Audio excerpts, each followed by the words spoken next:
Trump का विस्तारवाद अब दुनिया के लिए सबसे बड़ा सिरदर्द बन चुका है। ईरान संकट से अभी दुनिया उबरी भी नहीं थी कि पेंटागन ने कैरिबियाई सागर में बारूद बिछा दिया है। राउल कास्ट्रो पर एक्शन, क्यूबा में कम्युनिस्ट शासन को उखाड़ फेंकने की पहली क्रोनोलॉजी है। लेकिन ट्रंप को यह भी याद रखना होगा कि क्यूबा के पीछे रूस और चीन की ताकत खड़ी है। अगर इस बारूदी खेल में बीजिंग और मॉस्को की एंट्री हुई तो तबाही को रोकना नामुमकिन होगा। दरअसल इसके पीछे एक बड़ा गेम प्लान है। ईरान में मुंह की खाने के बाद ट्रंप अब क्यूबा में अपनी साख बचाना चाहते हैं। इसी वजह से ईरान में अपनी नाकामी पर पर्दा डालने के लिए ट्रंप ने अमेरिकी तट से महज 144 किलोमीटर दूर नया फ्रंट खोल दिया है। 94 साल के राउल कास्ट्रो पर शिकंजा कसना सिर्फ एक बहाना है। असल मकसद ईरान की नाकामी से दुनिया का ध्यान भटकाना है। पेंटागन और डिफेंस इंटेलिजेंस एजेंसी DIA ने पूर्ण सैन्य आक्रमण के बजाय पिन पॉइंटेड और रणनीतिक विकल्पों का ब्लूप्रिंट तैयार कर लिया है। इसमें सबसे पहले चरण में नौसैनिक नाकाबंदी की जाएगी। अमेरिका ने कैरिबियाई सागर में USS निमित्ज स्ट्राइक ग्रुप को तैनात कर दिया है ताकि क्यूबा की ओर जाने वाले हर विदेशी जहाज को रोका जा सके। इसके अलावा दूसरे चरण में स्पेशल ऑपरेशंस और ड्रोन स्ट्राइक की जाएगी। अमेरिका साइबर हमलों के जरिए क्यूबा के कमांड सिस्टम को ठप करके और स्पेशल फोर्सेस को सर्जिकल स्ट्राइक के लिए भेज देगा।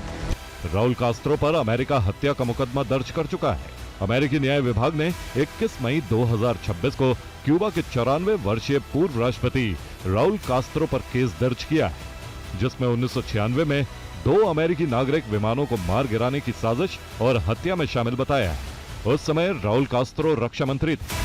अमेरिका हवाना पर हमला कर सकता है। इसके लिए 816 किलोमीटर दूर ग्वांतानामो बे में अमेरिकी सैन्य ठिकाने पर हाई अलर्ट जारी हो गया है, जहां अमेरिका ने डिप्लॉयमेंट बढ़ा दिया है। ग्वांतानामो बे में USS निमित्ज कैरियर स्ट्राइक ग्रुप पहुंच गया है। इसके अलावा USS ग्रिडले बर्क क्लास डिस्ट्रॉयर की भी तैनाती की गई है। USNS पैक्लेंस रिलेशन शिपमेंट ऑयलर भी वहां पर पहुंच गया है।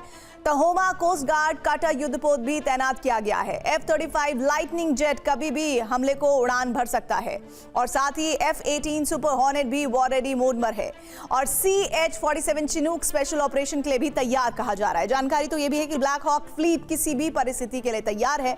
हमले से बचने के लिए पेट्रियट मिसाइल सिस्टम लगाए गए हैं और इन सब के अलावा सैन्य ठिकाने पर एंट्री ड्रोन इलेक्ट्रॉनिक जैमर भी है जो क्यूबा के काउंटर अटैक रोकने में सक्षम है। पेंटागन को जानकारी मिली थी कि क्यूबा ने लड़ाकू ड्रोन की ताकत हासिल कर ली है। हवाना को 300 से ज्यादा कॉम्बैट ड्रोन मिले हैं।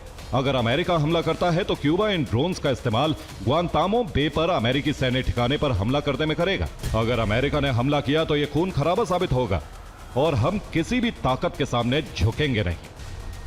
ट्रंप प्रशासन सहयोग का एक वास्तविक अवसर और क्यूबा की संघर्ष करती अर्थव्यवस्था को स्थिर करने का मौका दे रहा है, लेकिन यह इस शर्त पर होगा जिससे क्यूबा अमेरिका के विरोधियों रूस, चीन और ईरान के साथ अपने संबंधों को पूरी तरह से तोड़ ले।